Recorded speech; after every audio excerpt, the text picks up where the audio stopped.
네, 공인중개사 시험의 2차 시험 과목 3과목 중에 한 과목인 공인중개사 법령 및 중개실무 과목 담당하고 있는 신준선입니다. 이제 공인중개사 법령 및 중개실무 과정의 기본 이론 과정 시작을 하는데요. 저와 함께 공부하시게 될 이 공인중개사 법령 및 중개실무라고 하는 과목은 크게 3가지 파트로 구성되어 있습니다. 첫 번째가 이제 오늘 우리가 시작하게 될 공인중개사 법령이라고 하는 파트이고요. 두 번째는 부동산 거래 신고 등에 관한 법령 파트입니다. 그리고 마지막으로 중개실무 파트, 이렇게 3개의 파트로 구성되어서 공인중개사 법령 파트에서 한 70% 정도, 65에서 70% 정도, 그리고 부동산 거래 신고 등에 관한 법령편에서 한 15%에서 20% 정도, 그리고 나머지 한 15% 정도가 중개실무편에서 문제가 출제가 됩니다. 공인중개사 시험은 1차 시험 과목 2과목, 2차 시험 과목 3과목, 과목별로 출제 문항수와 배점 비율이 똑같죠. 모두 40문제씩 출제가 되는데 우리 과목에서는 공인중개사 법령편이 25문제에서 30문제 정도 내외, 그 다음에 부동산 거래 신고 등에 관한 법령편에서 5문제에서 7, 8문제 뭐 내외 정도, 나머지 한 5, 6문제 정도가 중개실무편, 이렇게 출제가 된다고 보시면 되겠습니다. 결국 공인중개사 법령편에서 압도적으로 많은 문제가 출제가 되고요. 우리 과목에서 고득점을 하기 위해서는 이 공인중개사 법령편은 거의 퍼펙트하게 모두 득점을 하겠다라고 하는 학습 계획을 가지고 공부를 하셔야 됩니다. 앞으로 본격적으로 공부를 하시면 느끼시게 될 부분입니다만 공인중개사 법령은 통상적으로는 과락 없이, 즉 매 과목 40점 이상 득점을 전제로 1차 2과목에 100점 만점 평균이 60점 이상, 2차 3과목에 100점 만점 평균이 60점 이상 되어야 합격자로 결정이 되어서 공인중개사 자격증을 교부받을 수가 있게 되는 것이죠. 그런데 공인중개사 시험 중에서 2차 시험 과목이 3과목인데 부동산 공법이라고 하는 과목과 실제로는 공시법과 세법을 개별 과목으로 공부하시지만 시험에서는 공시법과 세법이 한 과목으로 묶여서 출제가 되게 됩니다.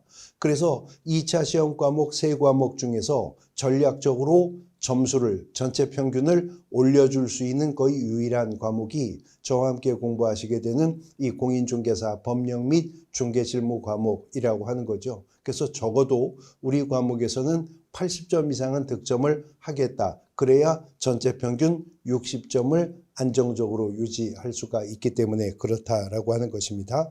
오늘은 그 첫 시간으로서 공인중개사 법령편을 본격적으로 공부하기 앞서서 이 공인중개사 법령이라고 하는 현행법이 우리나라에서 어떤 역사적인 변천 과정을 통해 이런 법 체계가 마련되게 되었는가 하는 부분을 살펴볼 부분이고요. 두 번째는 그러한 공인중개사 법령은 어떻게 구성이 되었고 어떤 법적 성격을 가지고 있는가 하는 부분, 그리고 마지막으로 그런 공인중개사법의 제정 목적은 무엇인가 하는 부분을 오늘 첫 시간에 공부하게 될 겁니다.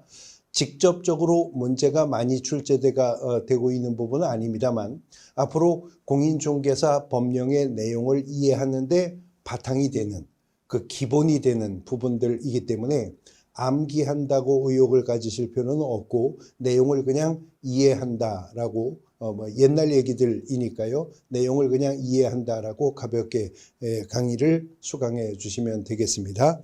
먼저 우리 교재 보면 21페이지, 교재 21페이지에 보시면 중기업의 유래라고 해서 부동산 중기업의 연혁이라고 하는 부분이 나오고 있죠.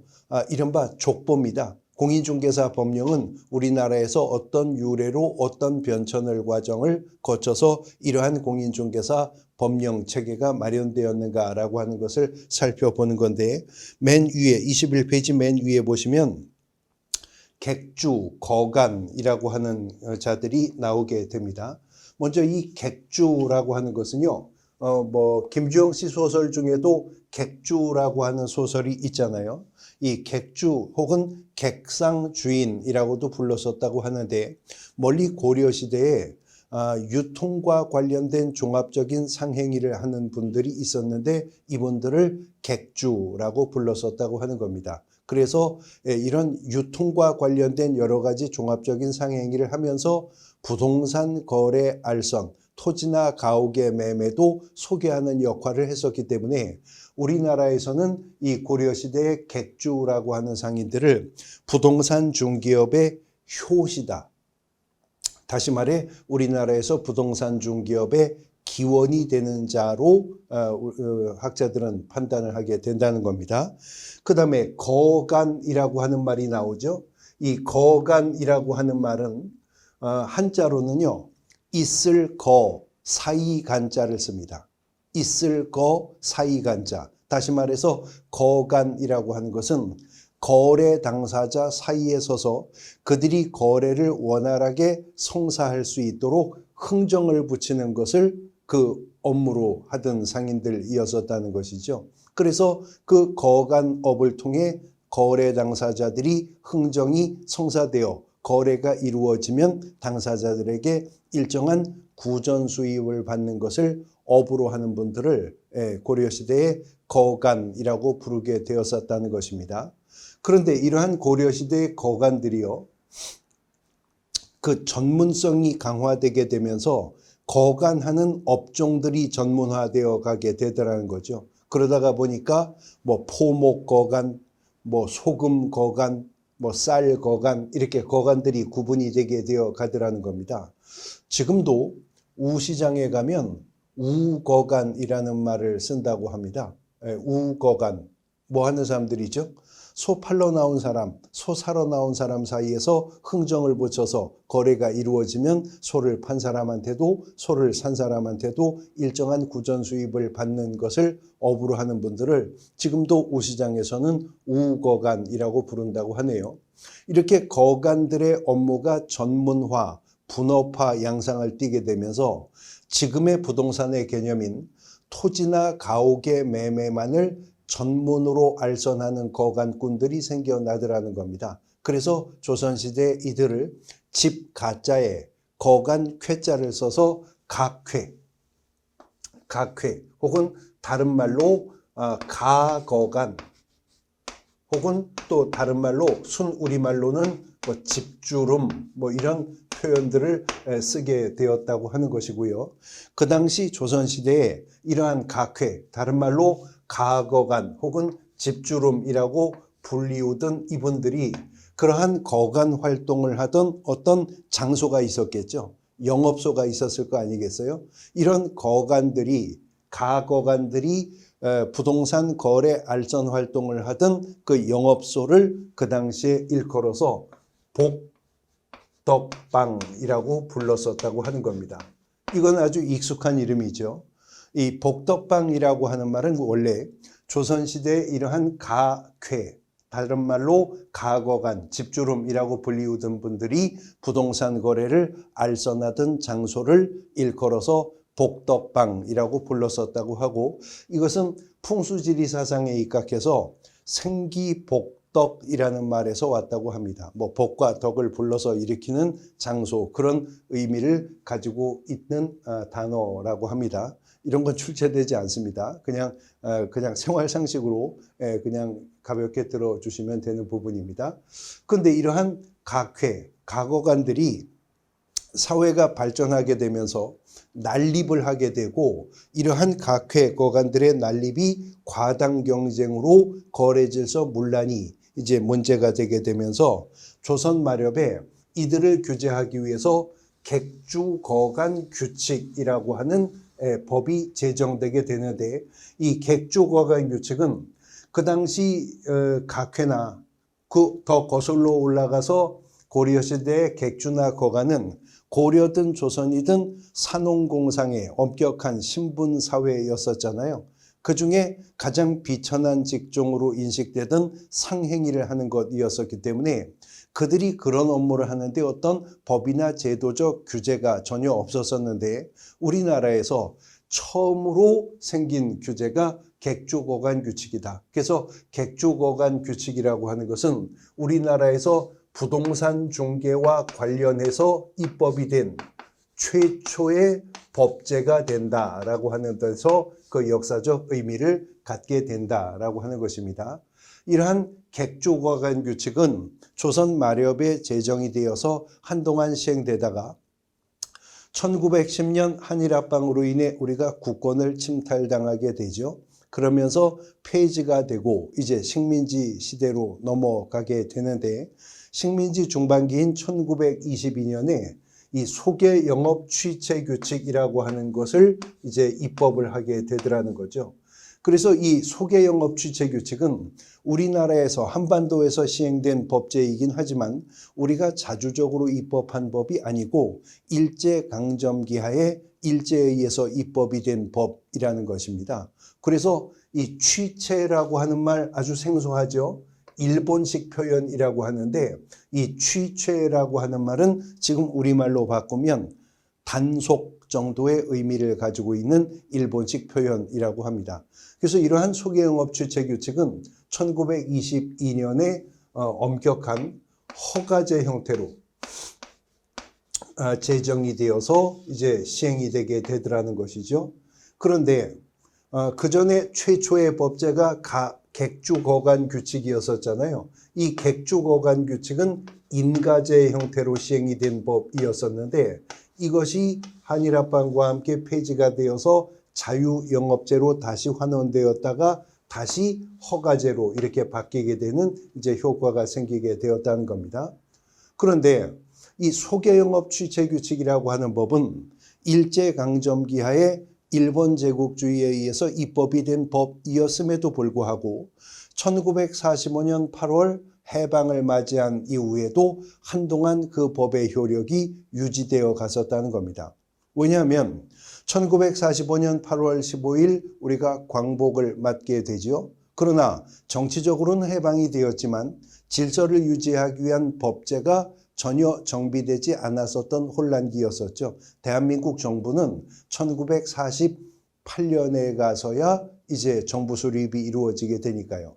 그래서 모든 사법의 기본법인 민법조차도요. 대한민국 민법 1960년에 제정이 되었어요. 그럼 그전까지는 민사관계를 어떻게 규율했느냐? 일제치하에서 쓰고 있던 조선민사령이라고 하는 법제를 한동안 해방 이후에도 쓸 수밖에 없었다는 겁니다. 그래서 법학자들이 의용민법의 시대다 이렇게 또 얘기를 하는 거잖아요. 그렇게 기본법도 정비되지 않았었던 혼란기였었기 때문에 소개영업 취체 규칙도 해방된 이후에 한동안 효력을 유지하면서 내려가다가 60년대 이제 초반에 오면서 독립된 국가가 식민지 시대에 사용하던 법제를 아무런 정비도 없이 그대로 계수해서 쓰는 것은 한 국가로서의 국격의 문제가 있지 않는가. 그래서 이른바 구법령 일제 정비 작업이라고 하는 걸 단행하게 된답니다. 이 구법령 일제 정비 작업이라고 하는 것은 쉽게 말해서 법령 대청소 작업이라고 생각을 하시면 되겠습니다. 다시 말해서 일제치하에서 만들어진 법제는 일정한 기한을 정해놓고 새롭게 정비하지 않으면 일제히 다 효력을 소멸시켜버린다라고 하는 것이 구법령 일제 정비 작업인 겁니다. 그래서 이 소개영업 취체 규칙도 그 정비의 대상이 되는 구법령이었었기 때문에 1961년에 급조하여 이제 새롭게 만든 법이 소개영업법이라고 하는 이름의 법이었었답니다. 그전부터 사용하고 있었던 소개영업 취체 규칙과 명칭도 비슷한 이름의 법이죠. 그래서 이러한 소개영업법은 급조하여 만들어졌기 때문에 전체 조문도 한 10여 개 정도밖에 구성되어 있지 않고 엉성한 신고제 형태로 입법이 된 법이었었다는 것이죠. 그래서 그 당시 소개영업법은 제한 규정이라고는 연령에 대한 제한밖에 없었다고 하네요. 만 35세 이상이어야 한다는 연령 제한만 두고 있었기 때문에 누구든 만 35세 이상이라면 가서 신고만 하면 복덕방 할 수 있게 하는 그러한 형태의 법이었었다고 합니다. 그 다음 그 소개영업법이라고 하는 법은 부동산 중개를 규율하는 성격을 가진 법이긴 했었지만 부동산 중개만 전문적으로 규율하는 법은 아니었었고요. 모든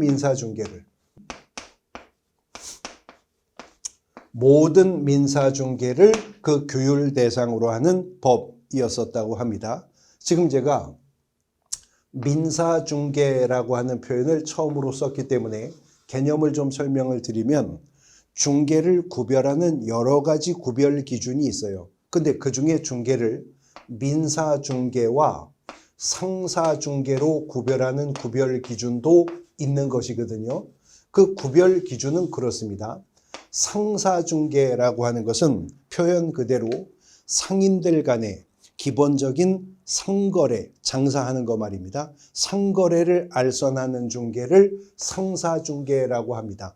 그래서 상거래를 알선하는 것을 그 내용으로 하는 상사중개는 상법의 적용을 받습니다. 그래서 지금도 상법 6장에는 중개라고 하는 별도의 장이 있어요.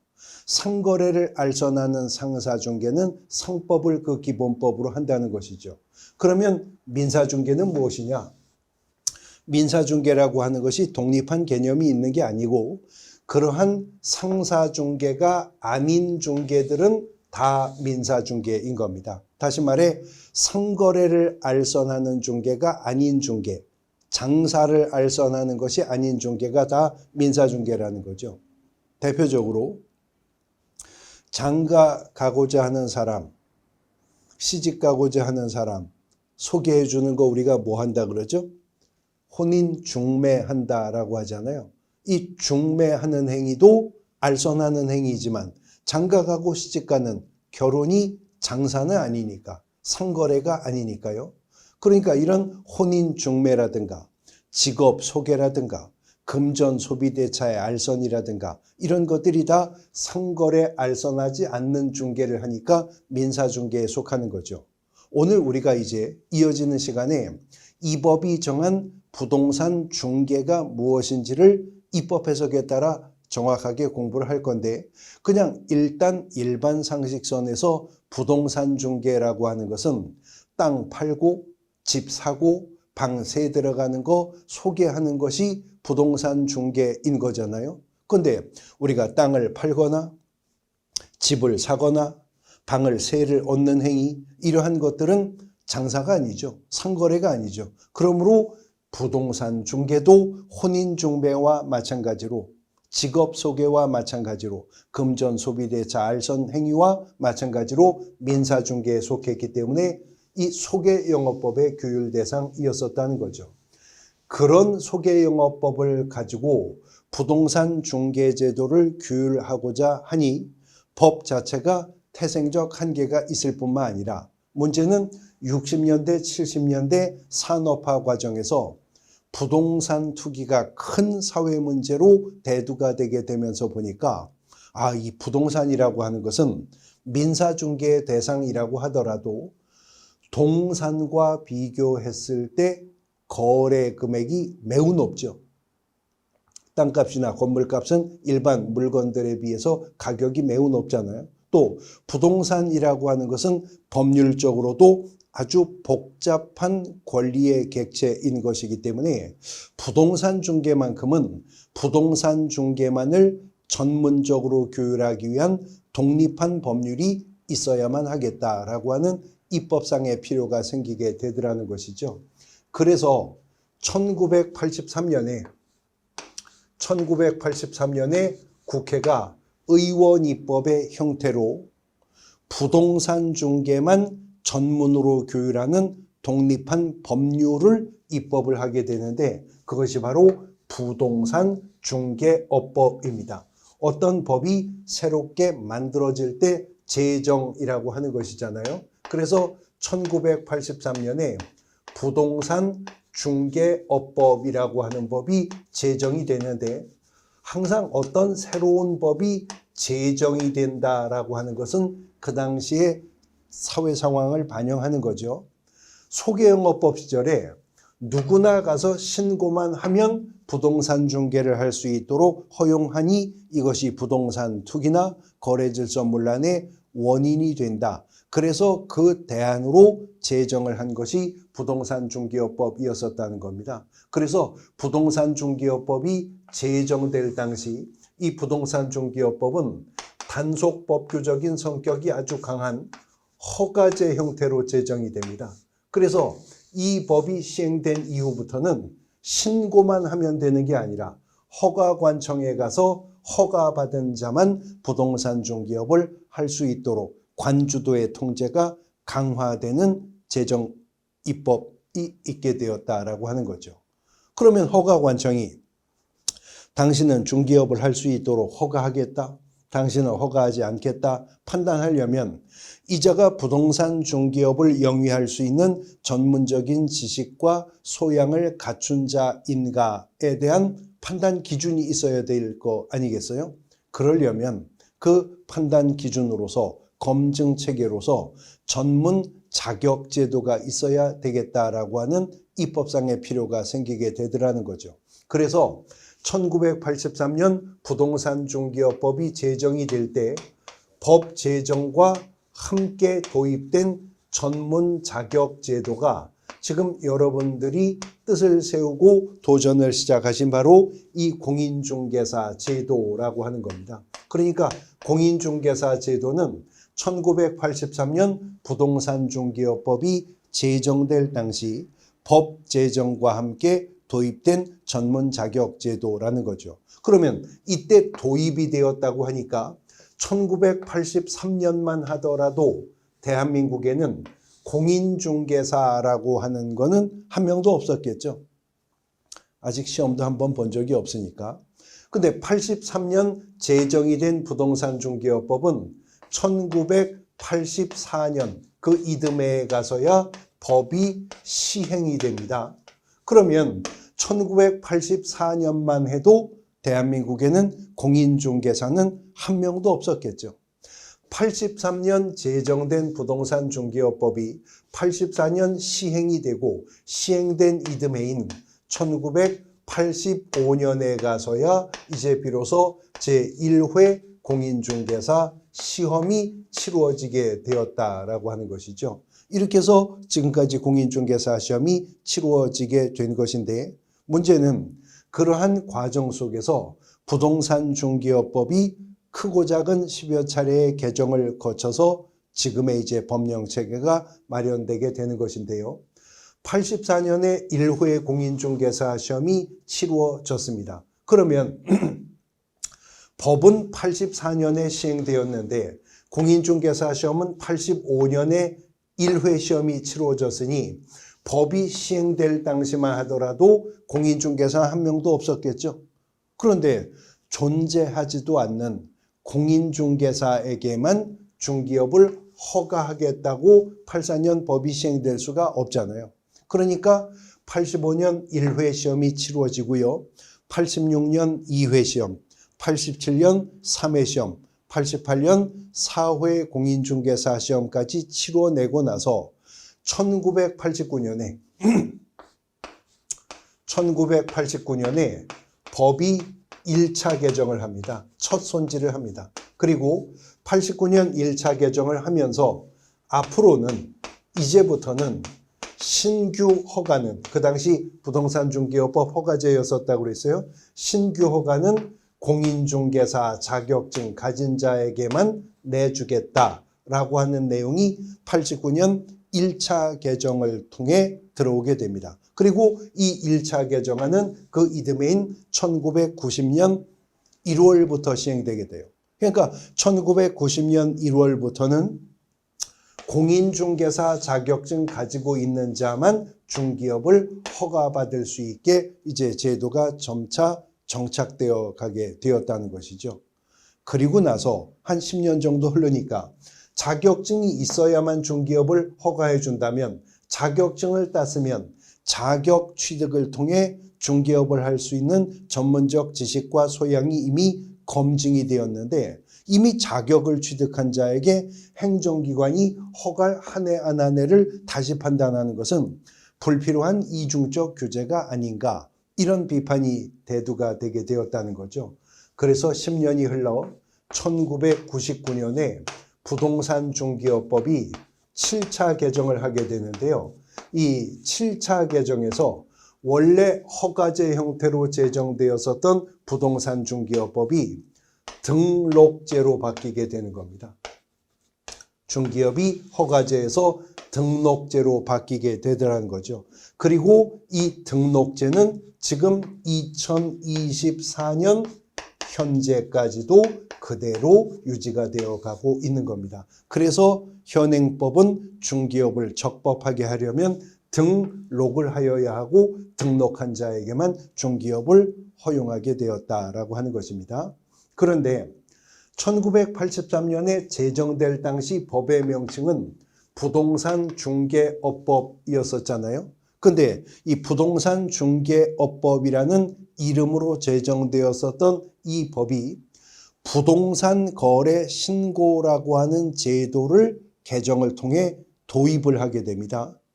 실거래가 확보를 위한 수단으로 부동산 거래 신고라고 하는 제도를 도입을 하면서 법의 명칭을 부동산 중개업법에서 아주 긴 명칭, 공인중개사의 업무 및 부동산 거래 신고에 관한 법률, 다시 합니다. 부동산 중개업법이 명칭이 공인중개사의 업무 및 부동산 거래 신고에 관한 법률로 명칭을 개정하게 됩니다. 간판을 바꾸게 됩니다. 그러다가 다시 부동산 거래 신고 제도가 이 법을 떠나 독립한 하나의 법률로 분리 독립해 나가게 돼요. 그래서 이제는 공인중개사법이라는 법률이 따로 있고 부동산 거래 신고 등에 관한 법률이 별개의 법률로서 운용되고 있다는 거죠. 그래서 우리 과목의 명칭은 공인중개사 법령 및 중개실무라고 되어 있지만 공인중개사 법령편이 있고 부동산 거래 신고 등에 관한 법령편이 있고 중개실무편이 있고 이렇게 세 편으로 구분되게 되었다라고 하는 것입니다. 자, 우리가 이제 공부하게 될 공인중개사 법이 어떤 변천을 통해서 마련되게 되었는가라고 하는 부분에 대해서 살펴보셨는데, 그렇다면 이러한 공인중개사 법령은 어떻게 구성되어 있고 그 법적 성격은 어떠한가라고 하는 부분을 살펴보도록 하겠습니다. 먼저 23페이지에 보시면 공인중개사 법령의 구성 및 목적인데 그중에 먼저 공인중개사법의 구성이라고 하는 부분이 나오고 있죠.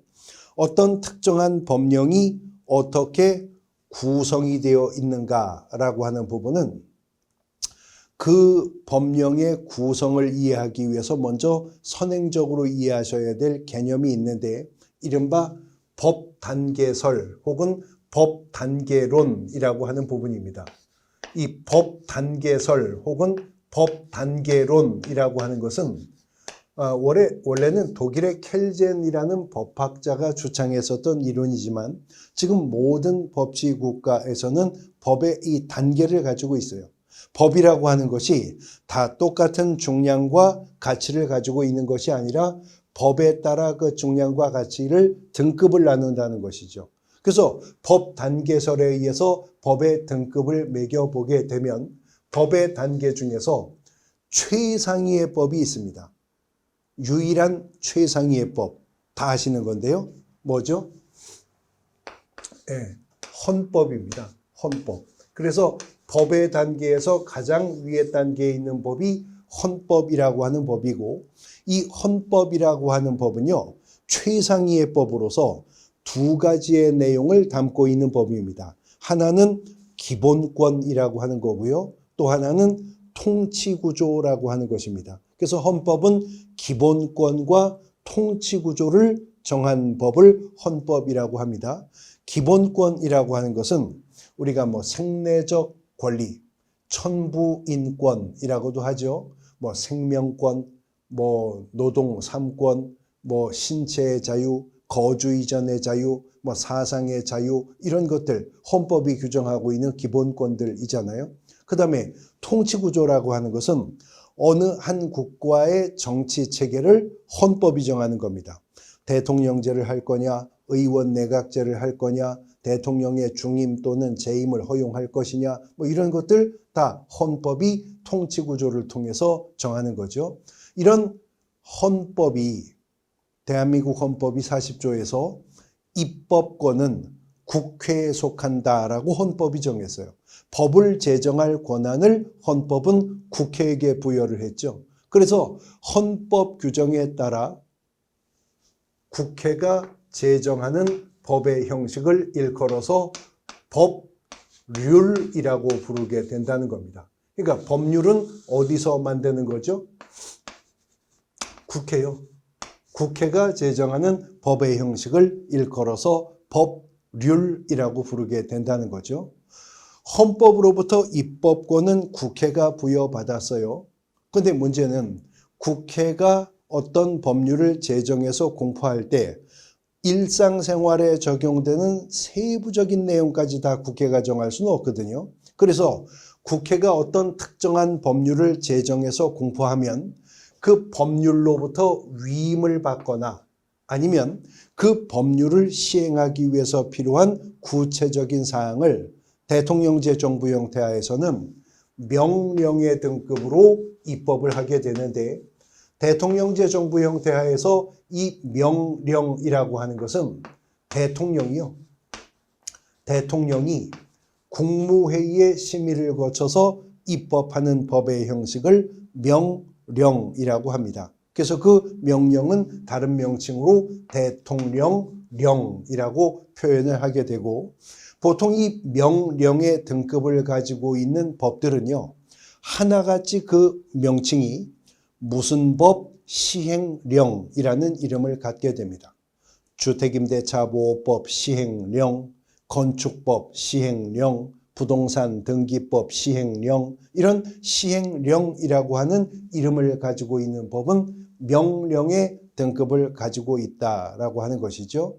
그리고 이제 그 명령의 하위법적 성격을 가지고 부령이라고 하는 등급의 법이 입법되게 되는데 그 부령이라고 하는 것은 어떤 특정한 법률이나 명령으로부터 위임을 받거나 특정한 법률이나 명령을 시행하기 위해서 필요한 보다 구체적인 내용을 행정 각 부의 장관이 입법을 할 수가 있는데 이것을 일컬어서 부령이라고 부르게 된다라고 하는 것이죠. 그리고 그 각 부가 어디냐에 따라 부령 중에는 국토교통부령도 있겠죠. 보건복지부령도 있겠죠.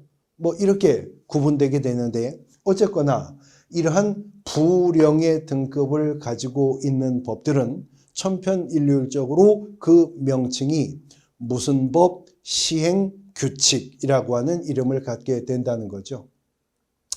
국토의 계획 및 이용에 관한 법 시행규칙, 건축법 시행규칙, 농지법 시행규칙, 이 시행규칙이라는 이름을 갖게 된 법들은 부령의 등급을 가지고 있는 내용의 법이다라고 보시면 됩니다.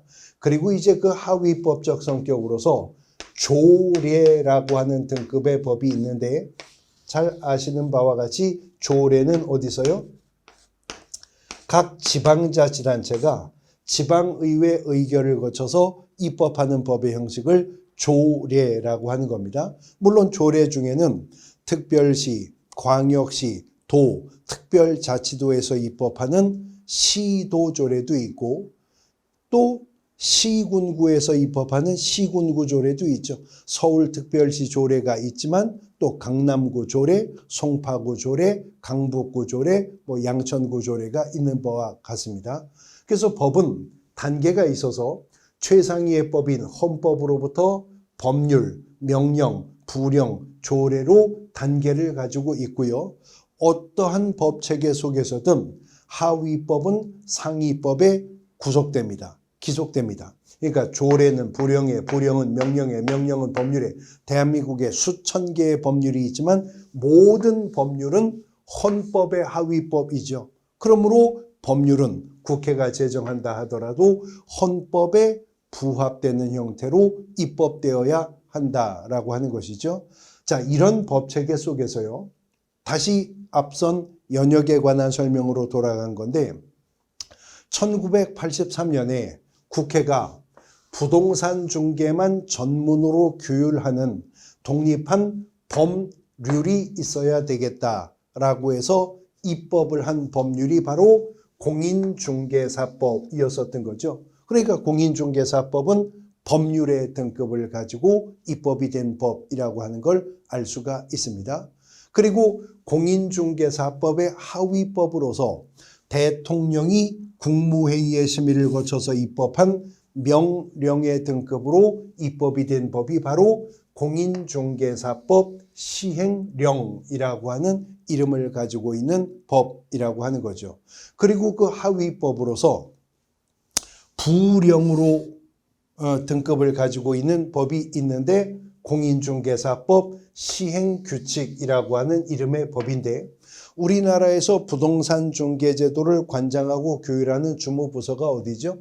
국토교통부죠. 그러니까 공인중개사법 시행규칙이라고 하는 부령은 어디에서 입법을 했겠습니까?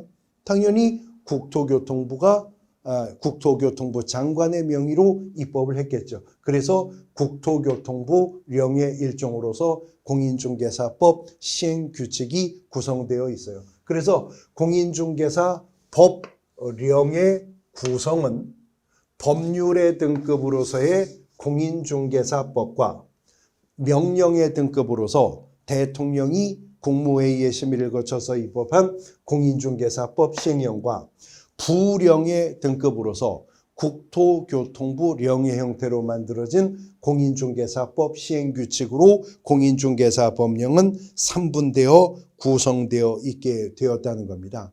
근데 이제 여기에 부속이 되어서요. 우리가 앞으로 업무범위라고 하는 단원에서 공부하게 될 건데 공인중개사법이 14조 2항에서 개업공인중개사는 민사집행법상의 경매, 국세징수법 등의 공매와 관련해 권리분석, 취득의 알선, 매수신청 또는 입찰신청을 대리할 수 있다라는 규정을 만나게 될 겁니다. 요약하면 개업공인중개사가요. 경공매 관련 업무를 할 수 있다고 공인중개사법이 14조 2항을 통해 허용하는 규정을 두고 있어요. 그런데 바로 이어지는 그 14조 3항에서 조건을 세웁니다.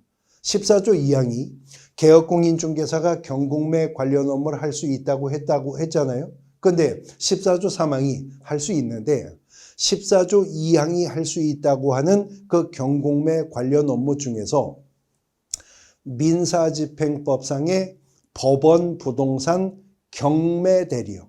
법원 부동산 경매 대리 업무만큼은 14조 2항이 할 수 있다고 했지만 개업공인중개사가 변호사나 법무사 자격 없이 그냥 개업공인중개사가 그런 경매 대리를 하려면 대법원 규칙이 정하는 요건을 갖추어 법원에, 구체적으로 지방법원인데요. 지방법원에 등록을 하고 감독을 받아야 개업공인중개사가 경매 대리하는 걸 허용하겠다라고 하는 겁니다.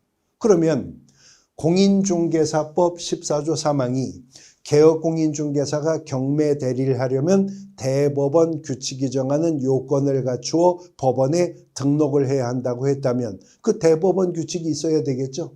그래서 공인중개사법령에 부속되어서 23페이지 맨 밑에 4번을 보시면 공인중개사의 매수신청 대리인 등록에 관한 규칙, 대법원 규칙으로 입법이 되어 있는 법 형태인데 이것도 공인중개사 법령과 부속되어서 살펴보게 될 부분이고 우리가 중개실무 파트에서 가장 마지막 단원에서 이제 요 내용들을 살펴보게 될 겁니다. 일단 공인중개사 법령은 어떻게 제정이 되게 되었는가라고 하는 부분 그리고 이러한 공인중개사 법령은 어떤 구성체계로 만들어져 있는가 하는 부분을 살펴봤는데, 직접적으로 문제가 출제가 되지 않는다 하더라도 앞으로 우리가 공부해야 될 내용을 이해하는데 그 바탕이 되는 부분들이 있는 부분이니까 암기는 아니어도 내용은 이해하고 계셔야 되겠습니다. 이제 본격적으로 이러한 공인중개사 법령은 법적 성격이 어떠하고 재정 목적이 어떠한가를 살펴보면서 본격적인 본 현행법령의 조문 해석으로 넘어가게 되는 겁니다. 쉬었다가 보도록 하겠습니다.